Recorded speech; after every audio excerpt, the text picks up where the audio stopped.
Chapter 2. The Ancient Treasure House.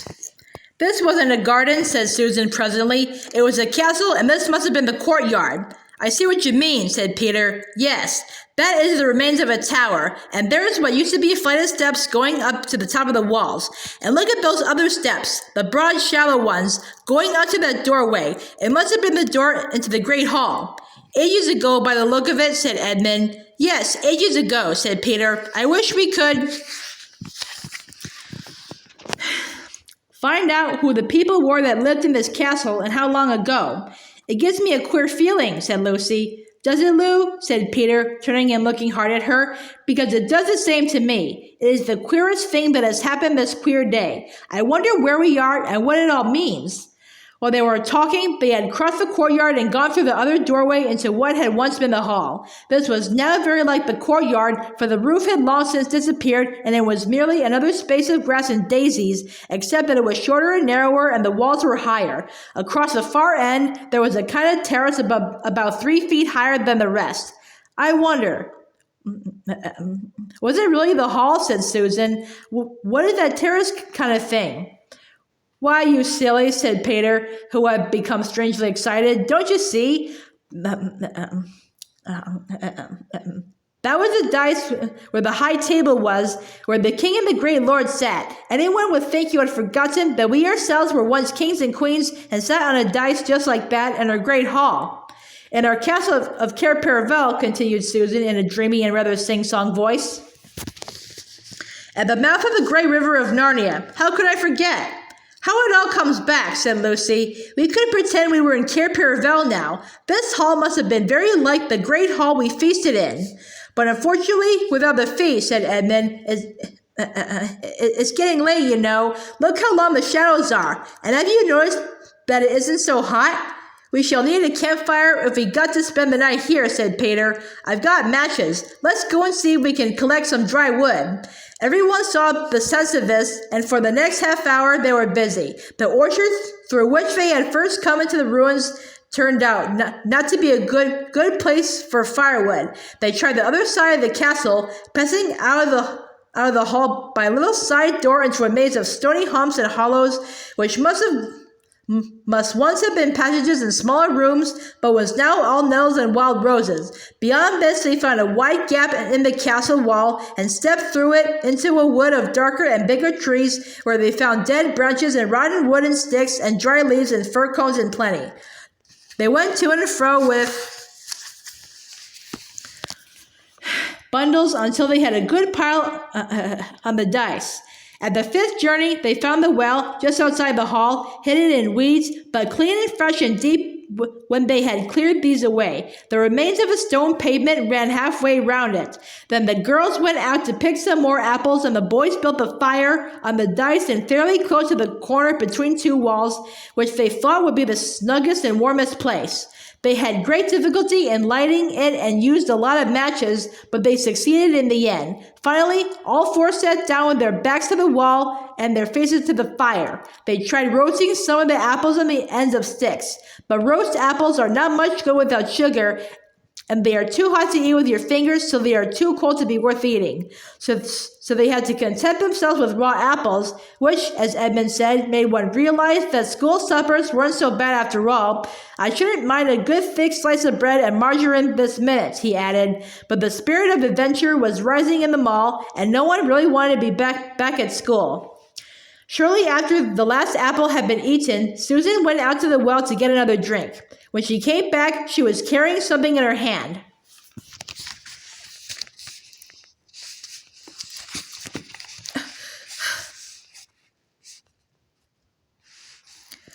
Look, she said in a rather choking kind of voice. I found it by the well. She handed it to Peter and sat down. The others thought she looked and sounded as if she might be going to cry. Edmund and Lucy eagerly bent forward to see what was in Peter's hand, a little bright thing that gleamed in the firelight. Well, I'm jiggered, said Peter, and his voice also sounded queer. Then he handed it to the others. All now saw what it was, a little chestnut, ordinary in size but extraordinary heavy because it was made of pure gold, and the eyes in the horse's head were 2 tiny little rubies, or rather one was, for the other had been knocked out. Why? Said Lucy. It's exactly like one of...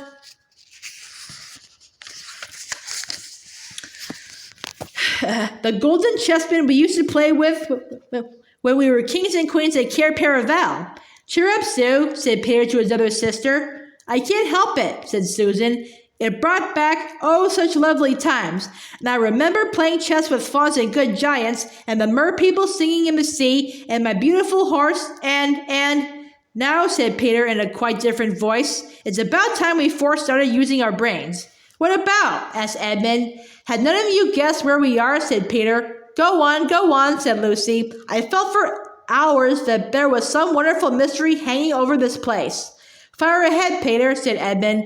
We're all listening. We are in the ruins of Cair Paravel itself, said Peter. But I say, replied Edmund, I mean, how do you make that out? This place has been ruined for ages. Look at all those big trees growing right up to the gates. Look at the very stones. Anyone can see that nobody has lived here for hundreds of years.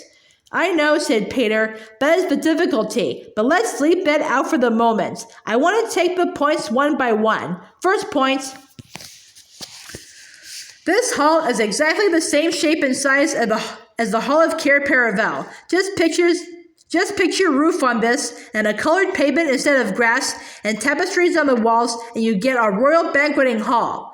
No one said anything. Second point, continued Peter, the castle well is exactly where our well was, a little to the south of the great hall, and it is exactly the same size and shape.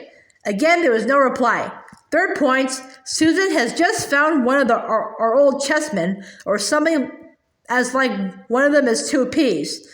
Still nobody answered. Fourth point, don't you remember? It was the very day before the ambassadors came from the King of Calormen. Don't you remember planting the orchard outside the north gate of Cair Paravel? The greatest of all the wood people, Pomona herself, came to put good spells on it. It was those very decent little chaps, the moles, who did the actual digging. Can you have forgotten that funny old Lily Gloves, the chief mole, leaning on his spade and saying, Believe me, your majesty, you'll be glad of these fruit trees one day. And by Jove, he was right. I do, said Lucy, and clapped her hands.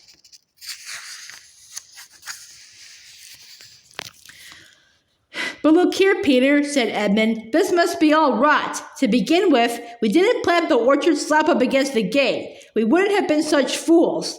No, of course not, said Peter, but it has grown up to the gate since. And for another thing, said Edmund, Cair Paravel wasn't on an island. Yes, I've been wondering about that, but it was what do you call it? A peninsula. Jolly nearly an island. Couldn't it have been made an island since our time? Somebody has dug a channel. But half a moment, said Edmund. You keep on saying since our time, but it's only a year ago since we came back from Narnia. And you want to make out that in 1 year castles have fallen down, and great forests have grown up, and little trees we saw planted ourselves have turned into a big old orchard, and goodness knows what else. It's all impossible. There's one thing, said Lucy. If this is Cair Paravel, there ought to be a door at this end of the dice. And in fact, we ought to be sitting with our backs against it at this moment. You know, the door that led down to the treasure chamber? I suppose there isn't a door, said Peter, getting up. The wall behind them was a mass of ivy. We can soon find out, said Edmund, taking out one of the sticks that they had laid ready for putting on the fire. He began beating the ivied wall. Tap, tap with the stick against the stone, and again, tap, tap, and then, all at once, boom, boom, with a quite different sound, a hollow wooden sound. Great Scott, said Edmund. We must clear this ivy away, said Peter. Oh, do let's leave it alone, said Susan. We can try it in the morning. If we got to spend the night here, I don't want an open door at my back and a great big black hole that anything might come out of beside the draft and the damp, and it'll soon be dark. Susan, how can you? Said Lucy with a reproachful glance, but both the boys were too much excited to take any notice of Susan's advice. They worked at the ivy with their hands and with Peter's pocket knife till the knife broke. After that, they used Edmund's. Soon the whole place where they had been sitting was covered with ivy, and at last they had the door cleared. Locked, of course, said Peter. But the wood's all rotten, said Edmund. We can pull it to bits in no time. and it will make extra firewood. Come on.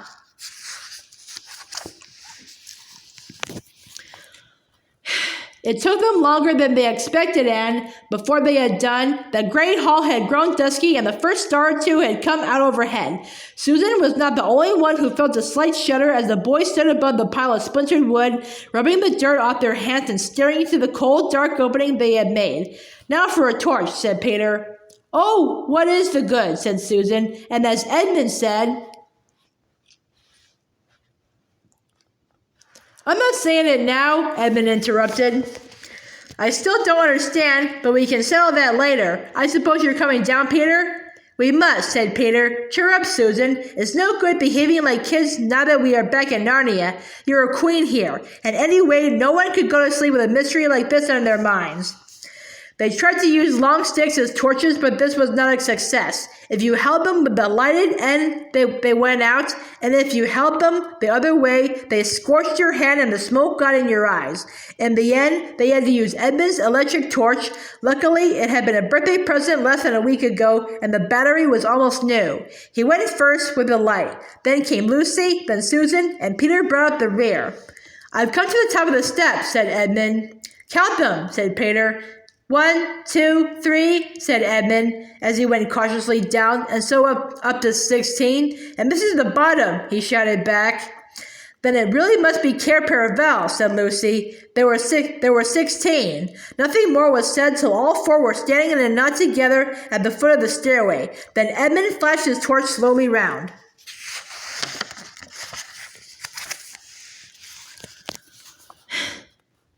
"Oh!" said all the children at once.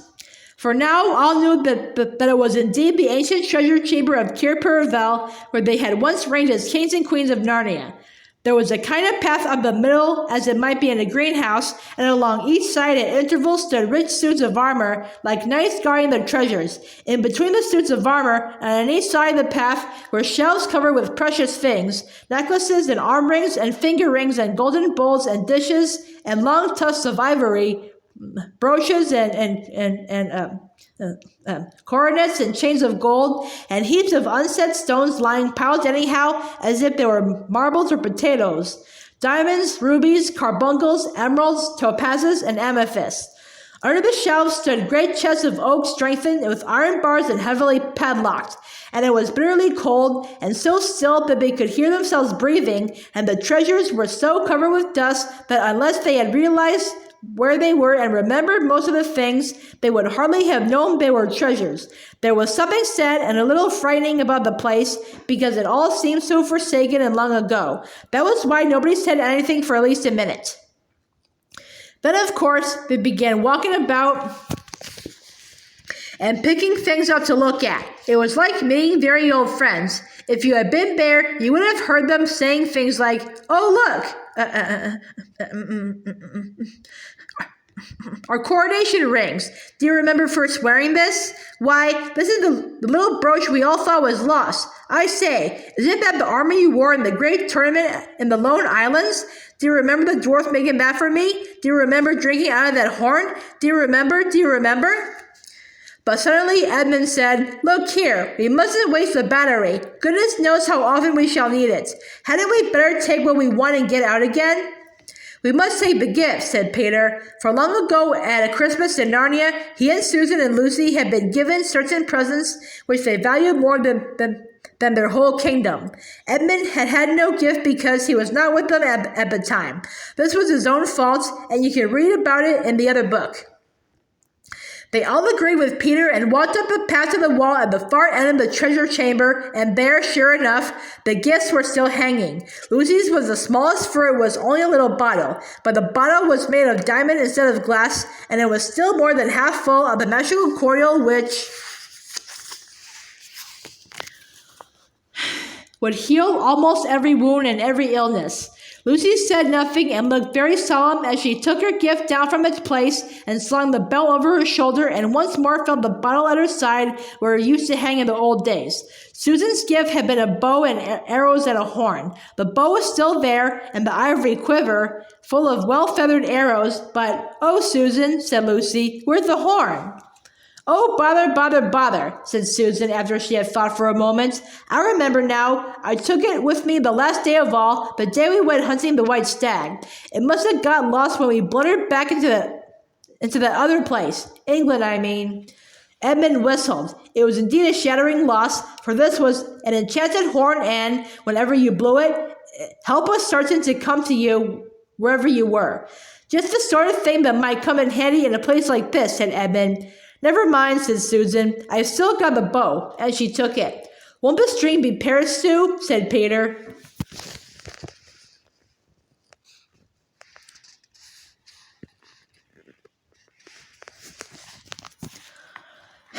But whether by some magic in the air, the treasure chamber or not, the bow was still in working order. Archery and swimming were the things Susan was good at. In a moment, she had bent the bow, and then she gave one little pluck to the string. It twanged, a chirruping twang that vibrated through the whole room. And that one small noise brought back the old days to the children's minds more than anything that had happened yet. All the battles and hunts and feasts came rushing into their heads together. Then she unstrung the bow again and slung the quiver at her side. Next, Peter took down his gifts, the shield with the great red lion on it and the royal sword. He blew and rapped them on the floor to get off the dust. He fitted the shield on his arm and slung the sword by his side. He was afraid at first that it might be rusty and stick to the sheath, but it was not so. With one swift motion, he drew it and held it up, shining in the torchlight. It is my sword, Rindon, he said. With it I killed the wolf. There was a new tone in his voice, and the others all felt that he was really Peter the High King again.